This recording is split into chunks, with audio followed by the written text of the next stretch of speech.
But more than ever, you can take blockchain, you can take tokens and NFTs and begin to apply them as incentive programs, as membership programs that allow you to do things that you may not have been able to do in the past. Today, I'm very excited to be joined by Jeff Carvalho. If you don't know who Jeff is, he's a cultural anthropologist and Web3 strategist. He's the co-founder of Snobiety, an agency powered by a publisher that helps brands improve reach with cultural pioneers. He also co-founded Burrata, a consultancy that helps brands show up in the metaverse. Jeff, welcome to the show. Thanks so much, Michael. Happy to be here. Well, I'm super excited to have you here today. We're going to explore the big opportunity for brands and businesses in the world of Web3. Before we get started, I would love to hear your backstory. How the heck did you get involved with Web3? Start wherever you want to start. Yeah, so for me, it definitely started well before Web3's, moment that it's had over the last few years. I've been obsessed with media and certainly platforms since before the internet. I'm a Gen Xer, so for me, the internet showed up in my life around 93. But before that, I was into zine culture and in the mixtape culture, and it was a way of sharing information amongst people, and certainly amongst folks that were interested in very niche things that were happening in the underground. What was great about, Web 1, those first years of the internet, and certainly what came with Web 2, which is that social media and e-commerce moment, was that it really started to allow for people to connect together, especially folks that were like-minded around how they thought about product or how they thought about music or how they thought about fashion and art. So I basically bounced between what I would like to say new technology and new platforms. So for me, it was Web 1 when the, World Wide Web popped off, and using Mozilla and Netscape, I was launching web pages. And then really early streaming around 1997, 98, I started an online radio station that was called Transcast, and we were broadcasting music live over the internet. Really? Really trying to prove that you could use this pipe to send media, basically. Prior to that, it was basically built on radio waves or satellite, and now with cable being essentially in everybody's home by 1999, the cable modem came into play, which offered very high speed connectivity. And if you remember, prior to that, we all remember that funky sound that our modem would give us over the phone line. Yeah, I mean, it was great not to have to lock up a phone line in that sense. So I was really active with bulletin board systems back in the 90s. I don't know if you remember Sure. BBSs and stuff like that. So Of course. yeah, so keep going. Yeah, so I think social media really changed everything. And social media to me is not just the platforms that I think we think about, which are Facebook, Twitter, and Instagram, and all of the forefathers prior to that, like Friendster and MySpace, and what was the product that Google had? Google had a Google Plus. Google Plus as well, and very much understood blogs as being part of that social experiment that was popping off. So Snobiety actually was founded on blogspot.com. You can actually still go to highsnobiety.blogspot.com and see some of the most early posts that we did. And then, of course, the transition over to our own.com. But quite frankly, if it wasn't for blogging as a platform, and certainly Web 2 as an idea of a social experiment where there was a two-way conversation, to be honest, I don't think Snobiety nor blogs like Gizmodo or Engadget, who were also very early users of blogging, blogging platforms as a news tool, we wouldn't be here if it wasn't for the power of that tool. It really allowed us to, it really allowed for a framework to do storytelling and news sharing, but also made us realize very early on that the community of individuals and people that were into this subculture of what we were calling street fashion at that time, which encompasses, fashion, sneakers, art, and anything around your life. It allowed us to talk to like-minded individuals. And what it did is it turned a very small niche of fans and consumers into a larger pool, right? Now, for the first time, if you were into a Nike Dunk, you could find somebody else in the world that was into it. And by the way, that's not just for the categories that we covered for High Snobiety.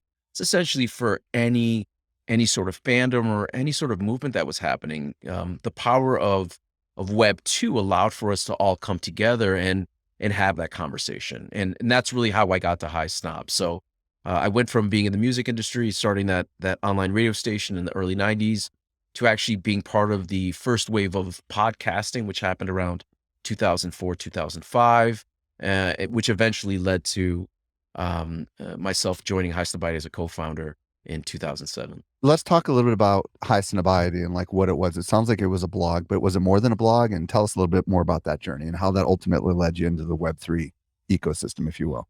Sure. I mean, High Snobiety really started off with a very, almost no mandate. What it was is David Fisher, who founded High Snobiety, and myself, um, again, having this like-minded view of goods and products and services, beginning to collect the very best things that we found, not only on the internet, but also in the real world, and putting them together onto this webpage that we called High Snobiety, which was very much a blog. And, every day you could catch up on anywhere between 10 and 20 different stories that were covering 10 or 20 different products at that time.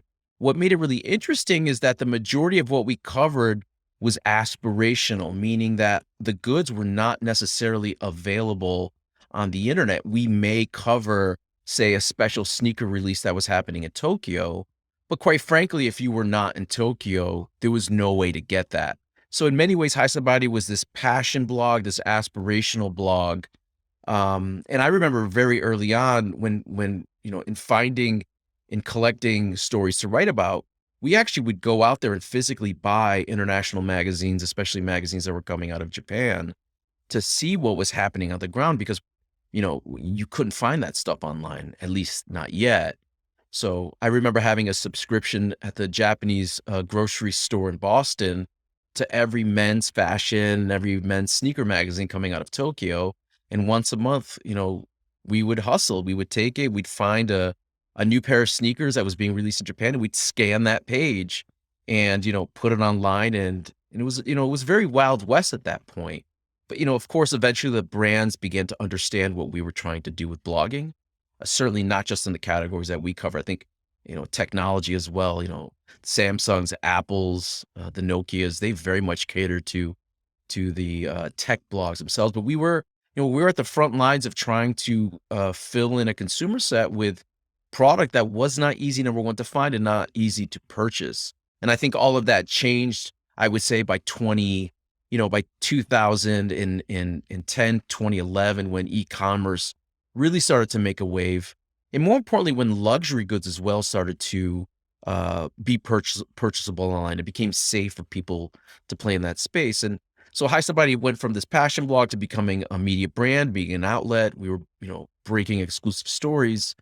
And, the journey to Web3 came out of a lot of what was happening during COVID for us, where we were home spending a lot of time, certainly writing more than ever on High Snobiety about aspirational goods, and understanding that there was likely another way to transact that wouldn't just happen with physical goods, but there was a way to lock up physical goods with digital assets.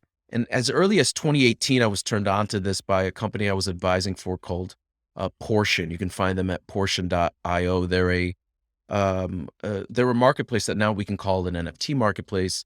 And at that time, they were essentially selling original comic book art, graphic novel art, and you would, get this NFT token, but also the piece of physical art that would arrive to your house. And that token was both a reminder and an authenticator to what you had. And it got me really thinking, early on as to, number one, the rise of the gaming culture, which continues today. For me, it was a really big wake up for me when Amazon bought Twitch, if you remember that. And the economy of digital goods was really starting to come to the forefront, at least in my mind. And it just happened that NFTs became quite popular by around December of December of 2019, January of 2020, and immediately it clicked for me.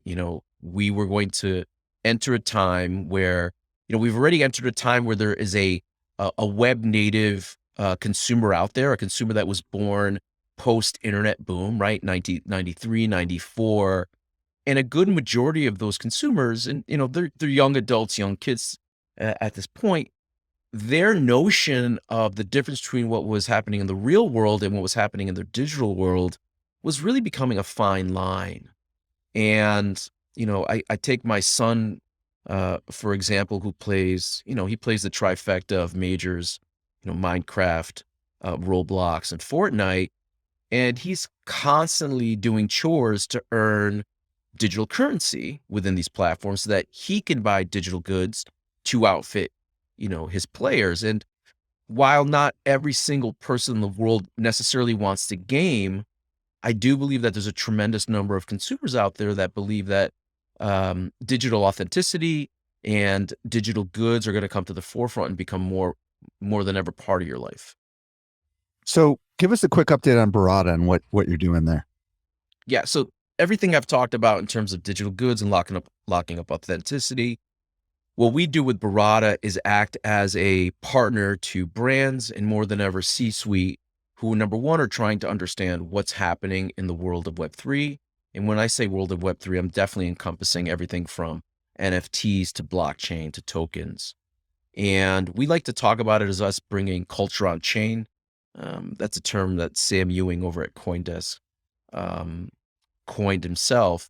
And the idea of bringing culture on chain is starting to take, what we have learned about consumerism, about our consumers and the fans of the world of high snobiety and the world that we write about, and beginning to apply Web3 technology to their world that makes sense. I think the hardest part about Web3 is that people are a little bit fearful of it if they don't understand how they can use it, how it works out. And our job with Burrata is to help brands educate their consumers as well to ensure when they onboard them into the world, that they know what they're getting into, the consumer. Because I think most of the time today, there's almost an assumption made that the average person, just understands what a crypto wallet is or what cryptocurrency is. And I think that's not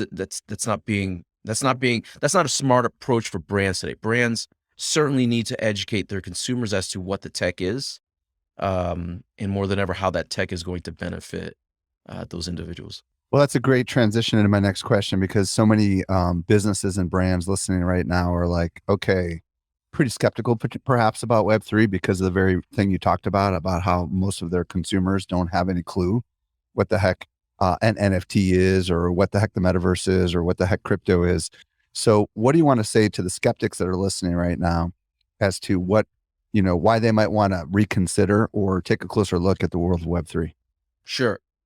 The majority of examples of what we have in Web3 today, outside of cryptocurrencies such as Bitcoin, Ethereum, and others, are NFTs. And the way that NFTs are presented to the wider consumer is that there are pieces of art that are scarce and finite in object, meaning that they're locked up in the blockchain. There's only a certain number that are made. So wrapping your head around the fact that the blockchain can lock up um, scarcity or ownership, I think is quite difficult for people to get. So as a fundamental starting point, the blockchain, as people know or may not know, is simply a ledger that captures this transaction, and it allows for provenance to exist.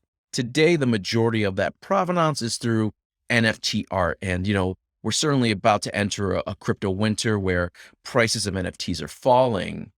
What I love to tell brands is, yes, that is one component of what you can do with blockchain is put out NFTs as art. And certainly there have been those that capitalize from it. But more than ever, you can take blockchain, you can take tokens and NFTs and begin to apply them as incentive programs, as membership programs that allow you to do things that you may not have been able to do in the past. So without comparing a crypto wallet or an NFT wallet to cookies, which we know have been sunsetted as being the way of tracking people, Once you have an NFT inside of a wallet, you have a pretty good understanding of what else is inside of that consumer's wallet. So, with that in mind, as we begin to mature with blockchain and certainly wallets being used by consumers, a brand like Concepts, which is a brand that I advise for, they're a sneaker retailer, a premier sneaker retailer, with locations in New York and Boston, Dubai, and I think in Shanghai as well, in China. They're looking at the blockchain and NFTs as a way of building a membership program. So they released what they call the proof of concepts membership card. It was a free mint, meaning that you did not have to pay any cryptocurrency for it. You did have to pay for the gas fee, which is basically a transaction fee that the blockchain charges everyone to work on. But now with this proof of concept membership card, Concepts understands who's holding their NFT. They can look in that wallet and actually see what other projects they're holding. But more importantly, now they can use that NFT as a way to, in the old world, password protect. Today we would token gate, meaning that we can build access points, VIP points, for a consumer to come in, confirm that they're holding this membership card, and give them access to a whole new world. In the case of Concepts, one simple example was that during NFT week in New York, those that were holding the Concepts Pass actually got access to a shopping event in store in New York where you could buy sneakers early, and they actually held back some stock to make some exclusives available. So that's an example of an NFT or a token that may not necessarily be tied to a piece of art, but is tied to a brand and an access point.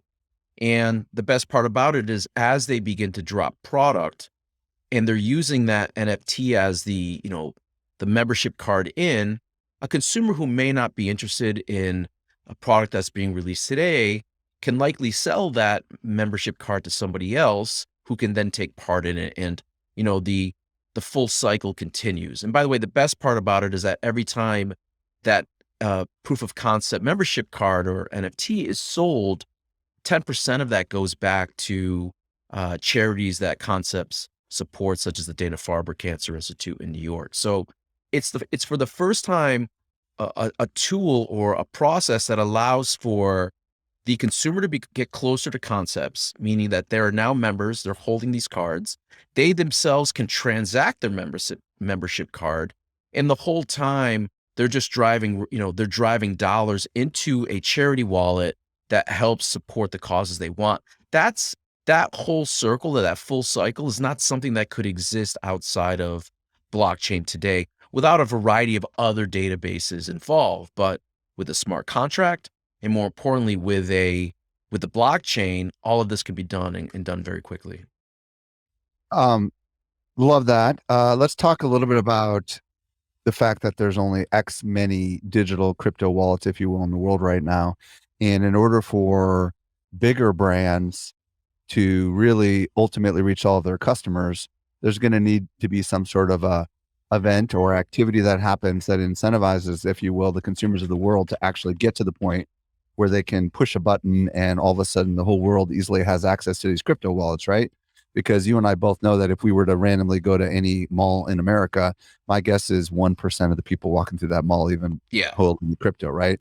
So what do you think needs to be the next moment, if you will, that will allow the masses, if you will, to come on board, so that bigger brands can take advantage of more people participating? Michael, I think you nailed it. We certainly need more users. We need more adoption, and we need more wallets. And how that comes, I firmly believe it is going to come through marketing, and I think it's going to come through brands getting on board. And I think in some cases, celebrity can also help. I can imagine, if Kanye West does an NFT release, trust me, we're going to onboard a tremendous number of wallets. But the truth is, Michael, that we do need another 100 million, if not a billion more wallets online. And it's going to be commonplace the same way that using maybe a smartphone is today, or how we transact over text. If you look at African countries, banking is essentially done over mobile phones today. It's no longer necessarily tied to a bank account inside of a physical location. That's been a tremendous economic change for African nations that are adopting it, because now there's this, peer-to-peer way of transacting. We're going to need something similar to that. And it may not necessarily be dollars and cents, say the way that a PayPal or a Cash App work, which I firmly believe both of those guys have a massive advantage and position in being able to help with crypto adoption. Companies like Zumo.money, I advise for them in the UK. They're a regulated neobank that can actually work with euros, pounds, and Bitcoin as an example. We just need more. We need more real world examples of it, and we haven't had that yet. What we've seen a lot of is projects launching, brands showing up and using them as campaign and marketing moments, which are fantastic. It allows for brands to put their foot in the water a little bit, test it without getting, too rinsed, as they say. But more than ever, those kind of baby steps are going to help brands understand where and how they can use the Web3 tool set. But I agree with you, Michael. We need a lot more wallets online. It's funny because I've been in the social marketing space since 2009, and I thought I was a little late back then, but obviously I wasn't in hindsight. One of the things I remember, and you may remember this as well, is a lot of Super Bowl ads back then would have Facebook logos and Twitter logos specifically on the actual ads, right? Like you'd see the advertisement, and at the end it would show a Twitter symbol and their Twitter That's ID, right. or find us on Facebook, right? And I'm wondering whether or not, and in this year when we're recording this in 2022, we did see a lot of advertisements for crypto related things. I wonder if in 2023 we're going to see advertisements that somehow push that a little bit more, because you think about the Super Bowl as the largest audience typically watching a single television show, in the world. That's where I would imagine we're going to potentially see some breakouts. Or, if we see like somebody like Mr. Beast do something to activate his crazy, ridiculous following, I don't know. I wonder whether it's going to be traditional media or whether it's going to be new online media that's going to move this in the next direction. But I do agree with you. I think it needs to be a little easier. Right now everybody's got to figure out where to buy their crypto, and then they got to figure out how to set. Yeah, I mean, it's just Absolutely. it's not there yet. I mean, how long do It, you think it, it's going to take? it, I'm guessing it's going to take at least another 3 years. In Really? Okay, that so that we're early that then. we're very early. It's getting easier to buy crypto. In the United States, you're really, um, you know, you're really pegged to whatever state you're in based on what you can do. For instance, New York has quite strong consumer laws in terms of what you can buy and not buy crypto. Sorry, what platforms you can and cannot purchase crypto on. Whereas, say in Florida, it's a little bit more wide open. I can use a tremendous number of tools, but but you nailed it. The hardest part is finding the gateway that's going to be super easy for somebody to understand that they're moving this currency into another form. And that's also a habit thing, right? That's also a mindset thing.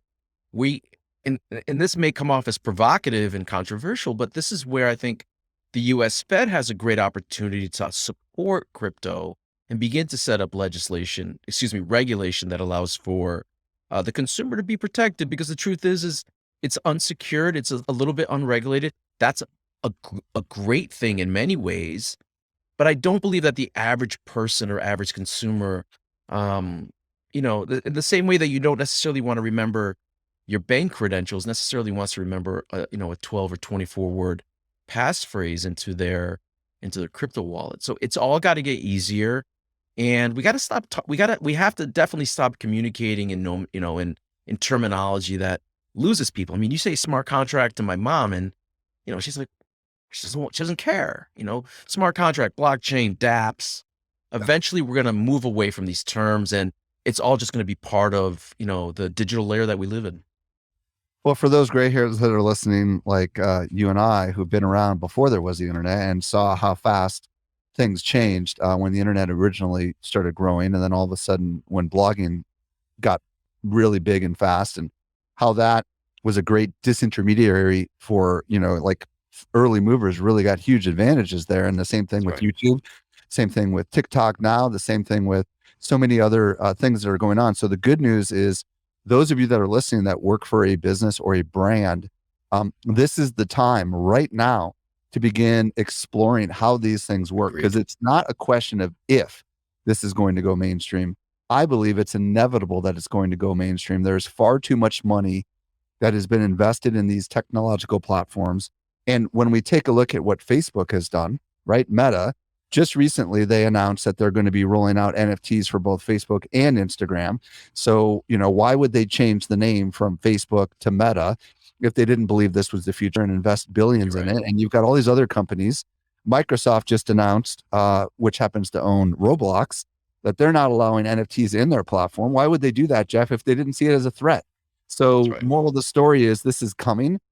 This is the opportunity for everyone right now to figure this out, because there will be big advantages to the early movers. And if you've been listening to this podcast, we talked to a lot of other people that have been here early, and this is your opportunity, because even though it's small, it's a powerful community already. So what I want to do, you can riff on that a little bit, but I also want to know, what should we do next? If we want to get into this space, but feel free to say whatever you want to say.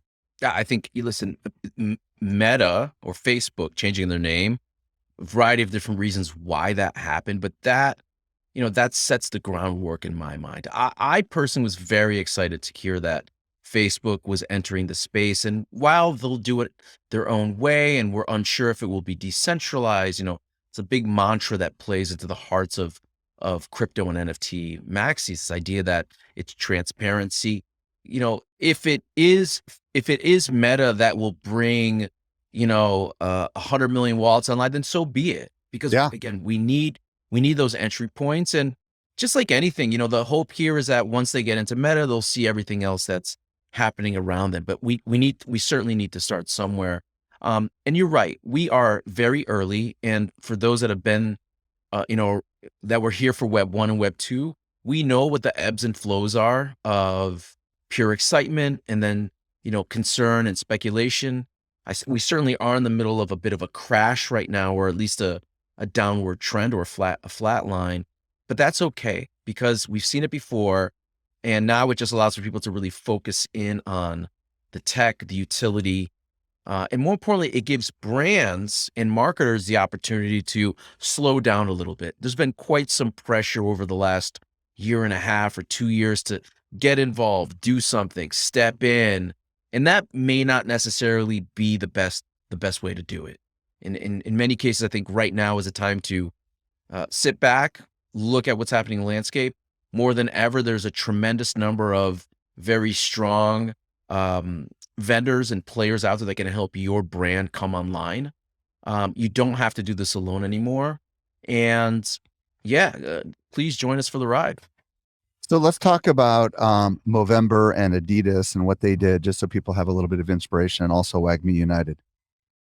Sure, I'll start with Adidas. Adidas was one of the first big brands to embrace NFT culture. A lot of people have aligned the world of street fashion, again, this world of fashion, clothing, art, sneakers, as the first adopters of what's happening in crypto from a cultural lens. We've seen that.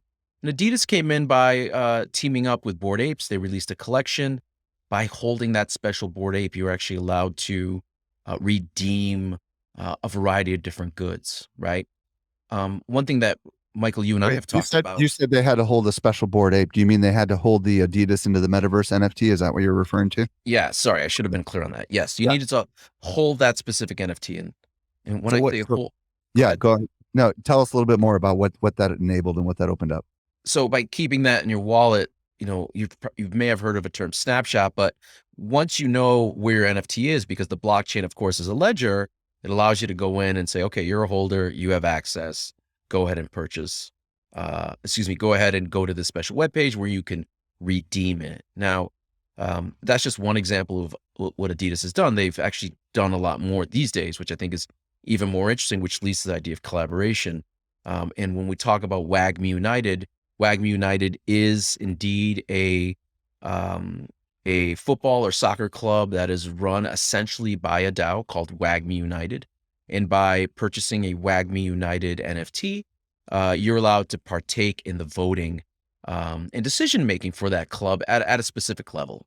Now, what's super cool about WAGMI United, and going back to Adidas, is there are projects out in the world that may have a floor price that are a little higher than what I'm willing to pay today. And one of those that comes to mind is the Squiggles project. And what got me excited about Wagme United was the way that they were thinking about collaboratively working with other brands. So the actual jersey that the Wagme United NFT avatar, as well as the players will wear, has an Adidas logo. So they're basically collaborating on the wearable T-shirt that's on the NFT, and then Squiggles actually is the main mark that's on the front of that jersey.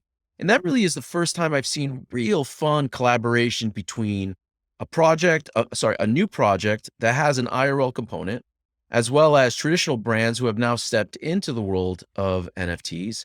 And we're starting to see that collaborative effort through wearables, and we're going to see a lot more of it. So, Michael, when you mentioned earlier, how do brands get involved?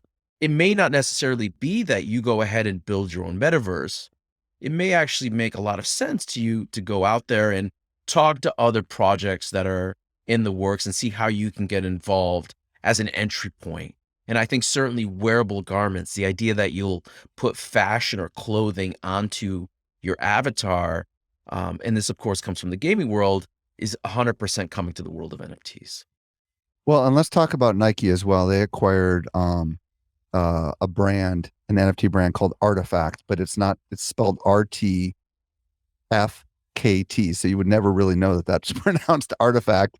But do you know the story behind this? And do you Sure. have any context and you give a little bit of wisdom on what they did here and why they did this? Sure. Artifact is a Parisian digital agency. A digital agency run out of France. I believe they're in Paris.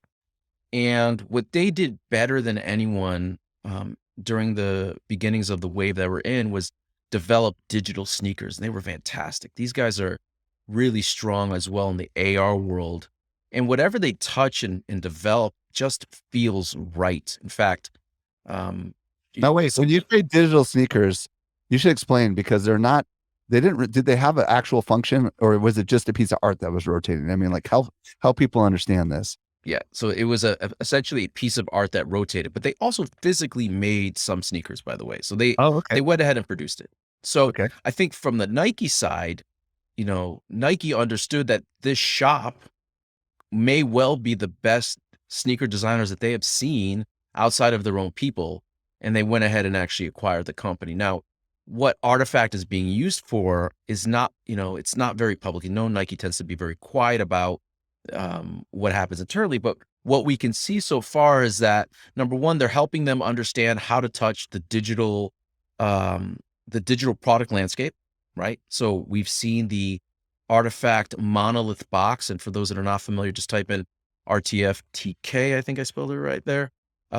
Look up monolith, and it was this box that at a certain date revealed itself to have a pair of sneakers inside. And the best part about that sneaker was that you could change the color of it.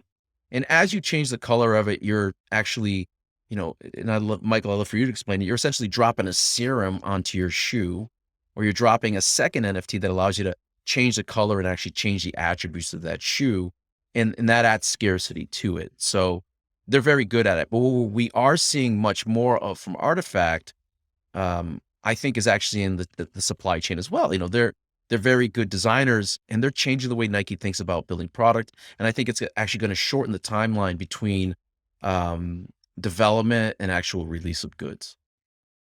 This is where it gets really interesting. The fact that you can own an NFT, let's say it's a Moonbird or it's like some other big, like a Bored Ape, right? And you can take another NFT and you can essentially say that NFT only works with this main NFT over here, and that NFT gets burned, which is essentially spent, used up, and it births something brand new, right? Right. So this is where these collaborations with other brands can get really fascinating, right? Because you can create something completely new. And it seems like the biggest brands in the world of fashion, or at least, in sneaker fashion, obviously are already into this space because Nike acquired Artifact in 2021. And I don't Right. know when Adidas did what they did, but this is a sign that Before that, for sure. yeah, and these big brands see something happening here, right? So what are the steps, Jeff? Like for people listening right now, if they want to get involved, and they know these are early days, like what are some of the things they need to be thinking about? So if you have not downloaded a crypto wallet or an NFT wallet, just go ahead and do that. And, In my opinion, the two easiest ones today would be MetaMask, which is likely the most used NFT wallet, and then the Coinbase wallet product. So go into the Apple Store or the Android, Google Play Store rather, and just type in MetaMask or Coinbase wallet. Download that wallet, get your credential, and you're ready to go basically. And when you download that wallet, you're going to get your personalized address. It's a long string of numbers. It's ugly, but it's your address. And go out there and take part in a free mint. Maybe buy some crypto and put some crypto in that wallet and just start transacting. Because I think once you do those transactions, the first step is understanding how those transactions work. And then once you have them in, quite frankly, I think Twitter Spaces and Clubhouse being some great points or places to go to hear a lot of what's happening today. Certainly, Michael, a year and a half ago, Clubhouse was the center of the universe for NFTs. And, you and I together with everyone else were learning on the fly through conversations with developers and people that were trying things. Being involved really does mean being involved within the world of NFTs and crypto. You got to get out there and get your hands dirty. And what I will say too is most companies out there, if you do not have a Web3 pilot program or a team in place working on it, I promise you there are likely at least 4 or 5 people in your organization who are interested in this. And that's always a great place to start. Internally, talk to your people and you will find early adopters who, quite frankly, can help you on the front lines as well. What's your thoughts about, there's so many NFT projects out there and communities that are super active. What's your thoughts about seeking out an existing community and kind of partnering with them? Because so many of these projects are, for lack of better words, cash poor. They're not really, maybe they made their money off the initial mint and they're struggling to figure out ways to bring more value to their community. But if you can find the right community and partner with them, realizing that most of these projects have thousands, not tens of thousands of customers, right? Bored Ape only has like thousands, like not 10,000, so there's never going to be more than a couple thousand people inside of these communities, right? So, but I would imagine if you partner with the right community, these super loyal people could evangelize and create some cool partnerships. What are your thoughts on doing that as maybe a first order of things before you go out and try to launch your own project? Yeah, absolutely agree. And let's talk about that a little bit. So 100%, if there's a community that you're interested in that has your eye, you should go and chat with them. You should go reach out to them. The easiest way tends to be through either the website, through Twitter direct messages, or just go right into their Discord and get your hands dirty in there. Now, what I will say is that the average companies will respond to you, Michael, say, well, wait a second, Bored Apes only has 1,000 holders. That's not really scalable business, right? Well, it's more than 1,000, but it's less than 10,000 for sure. Yeah. That's right. That's right. Regardless, 10,000 is still a short order number for a large, company. What you are seeing, and by the way, I think that those early adopters, in my opinion, should have quite some value for being early and putting their dollars or putting their crypto into those projects.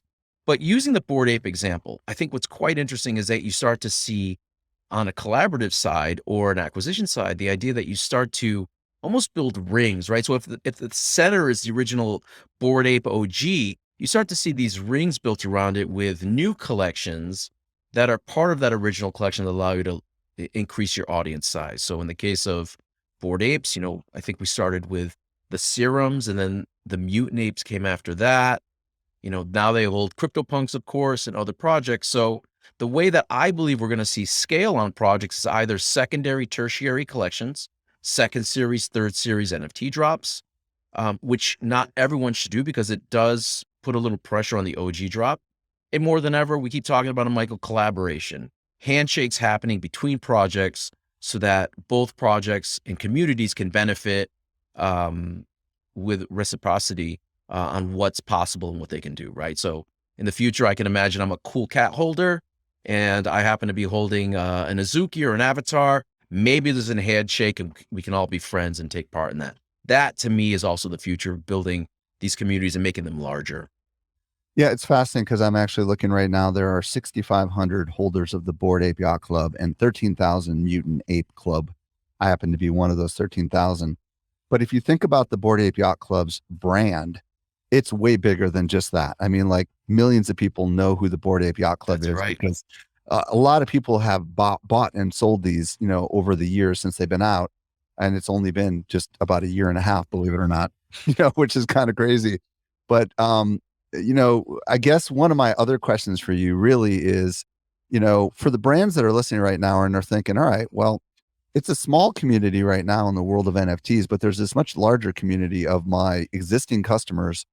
How do I get them actively onboarded into this space? Do you have any tips on that? Yeah, again, it's just that education and maybe release something. Maybe release a free token. A couple examples of traditional retail that have done that. Boohoo, the brand, did an NFT mint. I think the first one was a free mint for their consumers, and it really, Michael, in my opinion, it's getting an NFT into your consumer's wallet. That's what you got to do. You've got to get on the inside of that wallet, so that you can essentially have a point of access.